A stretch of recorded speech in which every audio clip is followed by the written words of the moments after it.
اور 12 باب سے لے کے 50 باب تک یہ تیسرا حصہ بن گیا۔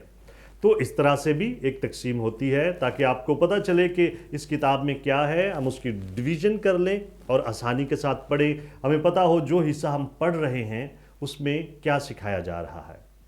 خدا کے ایک بہت عظیم خادم ڈاکٹر جے کیمبل مورگن نے بھی اس کی تقسیم 3 حصوں میں کی ہے۔ تو ان کی تقسیم کچھ اس طرح سے ہے۔ ڈاکٹر جی کیمبل مورگن پہلے 2 ابواب کو جنریشن کا عنوان دیتے ہیں۔ جنریشن مطلب پوری تخلیق، ہر ایک چیز کی پیدائش جو ہے یہاں پہ ہوئی پہلے 2 ابواب میں۔ پھر وہ کہتے ہیں 3 باب سے 11 باب تک ڈی جنریشن ہے، مطلب تنزلی اور بگاڑ جو ہے وہ اس دنیا میں آیا، اور اس کے بعد 12 باب سے لے کے 50 باب تک ری جنریشن ہے، یعنی تجدید، افزائش نو یا اصلاح جو خدا کرتا ہے۔ تو اس طرح سے بھی اگر ڈاکٹر جی کیمبل مورگن کو ہم فالو کریں تو اس طرح سے بھی تقسیم ہو سکتی ہے۔ تو یہ سادہ سی تقسیم ہے اس کتاب کی، اور یہ مجھے ذاتی طور پر میرے لیے بڑی مددگار ہمیشہ رہی ہے۔ جب بھی اس کتاب کو پڑھا جائے ہمیں پتہ ہونا چاہیے ہم کس سیکشن میں ہیں اور یہ کس بارے میں بات کرتا ہے، اور اس طرح سے ہم اس کو بہتر طور پر سمجھ سکتے ہیں۔ اس کتاب میں ہم دیکھتے ہیں کہ ہر ایک چیز کی تخلیق ہو رہی ہے، ہر ایک چیز بن رہی ہے، ہر ایک چیز بگاڑ میں بھی جاتی ہے، مسائل بھی پیدا ہوتے ہیں، اور یہ سارا سلسلہ چلتا رہتا ہے۔ مکاشفہ کی کتاب میں ہر ایک چیز کی تکمیل ہوتی ہے جا کے۔ وہاں پہ 21 اور 22 ابواب میں ہم دیکھتے ہیں کہ جتنی چیزیں یہاں پہ پیدا ہوئیں وہ کاملیت میں تھیں، اور پھر آہستہ آہستہ وہ بگاڑ کی حالت میں گئیں، اور پھر مکاشفہ 21 اور 22 باب میں ہم پڑھتے ہیں ہر ایک چیز کی بحالی وہاں پہ ہوتی ہے۔ تو اس تعلق سے بھی پیدائش کی کتاب کو دیکھا جا سکتا ہے کہ پیدائش کی کتاب میں ساری چیزیں شروع ہوتی ہیں، پھر پیدائش 3 باب سے لے کے مکاشفہ 20 باب تک یہ ساری ہسٹری ہے۔ انسان گناہ میں گرتا ہے، سٹرگل ہوتی ہے، اس میں بہت ساری کوششیں ہوتی ہیں کہ خدا کے ساتھ مختلف طرح سے رابطہ کیا جا سکے، اور اس کے بعد مسیحا آتا ہے جو خدا کا منصوبہ ہے نجات کا، خداوند یسوع مسیح کے وسیلے، اور ان ساری چیزوں کا سلسلہ چلتا رہتا ہے، اور اس کی تکمیل ہوتی ہے جا کے مکاشفہ کی کتاب اس کے 20 باب میں۔ ڈاکٹر ہنری مورس اپنی کتاب جینیسس ریکارڈ میں ایک موازنہ کرتے ہیں، وہ اس زمینی دنیا کا موازنہ کرتے ہیں آسمان کی دنیا کے ساتھ۔ تو زمینی دنیا جو ہے اس کی ایکسپلینیشن ہمیں ملتی ہے جینیسس میں، پیدائش کی کتاب میں، اور آسمان کی دنیا جو ہے اس کی ایکسپلینیشن ہمیں ملتی ہے مکاشفہ کی کتاب کے آخر میں۔ تو آئیے دیکھتے ہیں کہ انہوں نے یہ کیا موازنہ کیا اور کس طرح سے پیدائش کی کتاب جو ہے اس کا کنیکشن ہے مکاشفہ کی کتاب کے ساتھ۔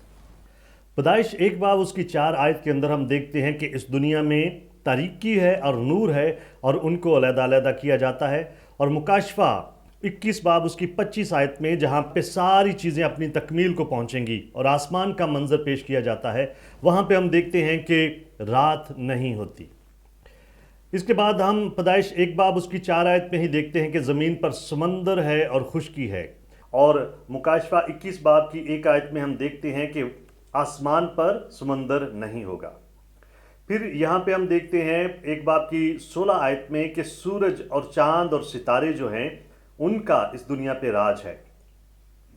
مکاشفہ 21 باب اس کی 23 آیت میں ہم دیکھتے ہیں کہ آسمانی دنیا میں سورج اور چاند کی ضرورت نہیں ہوگی۔ اس کے بعد 2 باب کی 8 سے 9 آیات کے اندر ہم دیکھتے ہیں کہ انسان کو خصوصی طور پر تیار کردہ ایک باغ میں ٹھہرایا گیا، اور مکاشفہ 21 باب اس کی 2 آیت میں ہم دیکھتے ہیں کہ نجات یافتہ انسانوں کے لیے خدا نے خصوصی طور پر ایک شہر تیار کیا۔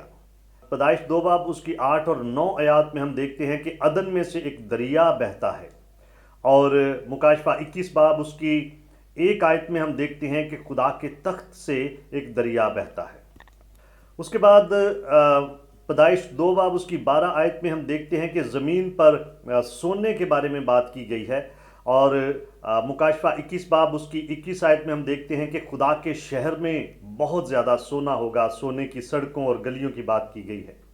اس کے بعد پیدائش 2 باب اس کی 9 آیت میں ہم دیکھتے ہیں کہ باغ کے بیچ میں حیات کا درخت ہے، اور مکاشفہ 22 باب اس کی 2 آیت میں ہم دیکھتے ہیں کہ اس نئے شہر یروشلم میں جا بجا حیات کے درخت ہوں گے۔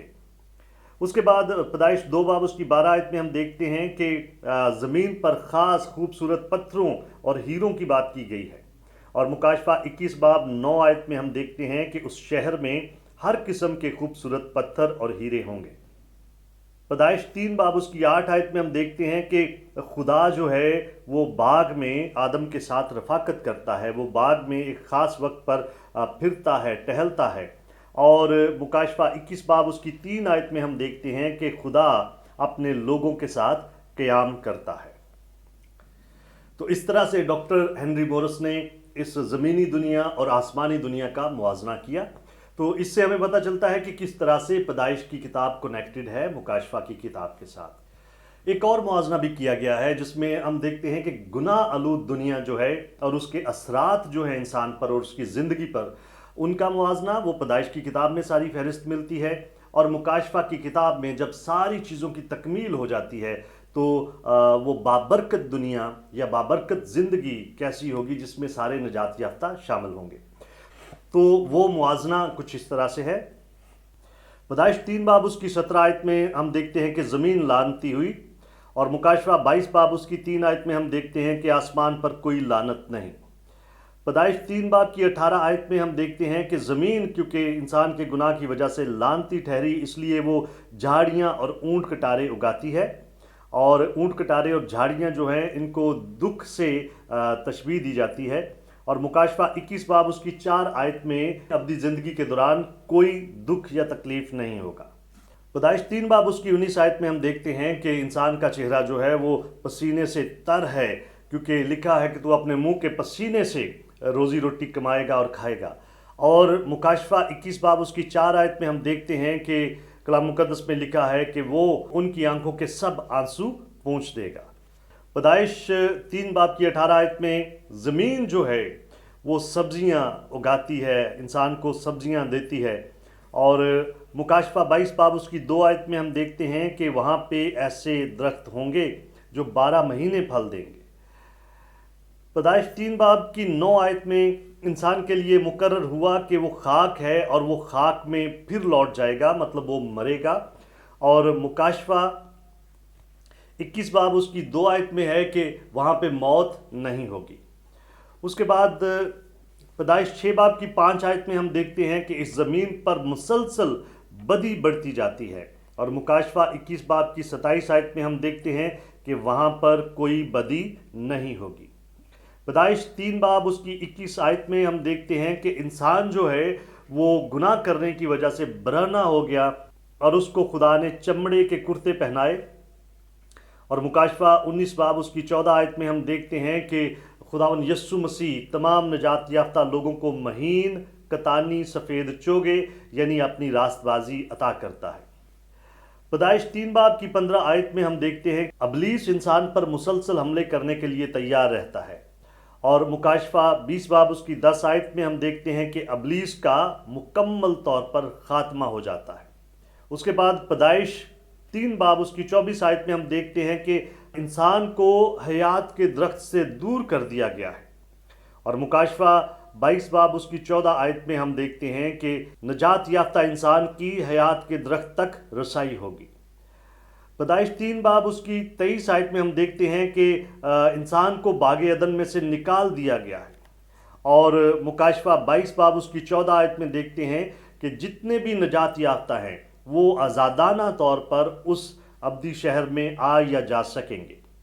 اس کے بعد پیدائش 3 باب کی 15 آیت میں نجات دہندہ کا وعدہ کیا گیا ہے، اور مکاشفہ 5 باب اس کی 9 اور 10 آیات میں نجات کی تکمیل کے بارے میں بات کی گئی ہے۔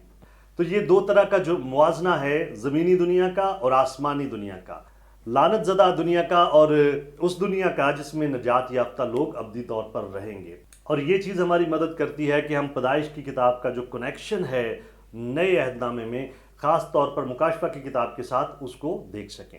تو مجھے امید ہے کہ اب تک جتنا بھی آپ نے سیکھا ہے یہ سارا آپ کے لیے مددگار ثابت ہو رہا ہے، اور آپ کو کلام مقدس کو پڑھنے میں اور اس کو سمجھنے میں مدد مل رہی ہے۔ اس سے پہلے کہ ہم بائبل کی اگلی کتاب خروج پر جائیں، آئندہ کچھ ایپیسوڈز میں ہم بہت سارے کویسچنز جو ہیں پیدائش کی کتاب سے ریلیٹڈ ان کو ڈیل کریں گے۔ تو اگلی ایپیسوڈ میں ہم دیکھیں گے گیپ تھیوری کے بارے میں. ایک نظریہ ہے جس کا نام ہے گیپ تھیوری. ابھی گیپ تھیوری کیا ہے ہم اگلے ایپیسوڈ میں اس کو ڈسکس کریں گے. مجھے امید ہے کہ یہ سارا ایپیسوڈ آپ کے لیے بہت مددگار ثابت ہوا ہوگا. مجھے میری ٹیم کو اپنی دعاؤں میں یاد رکھیں. خداوند آپ کو بہت زیادہ برکت دے. Thank you very much.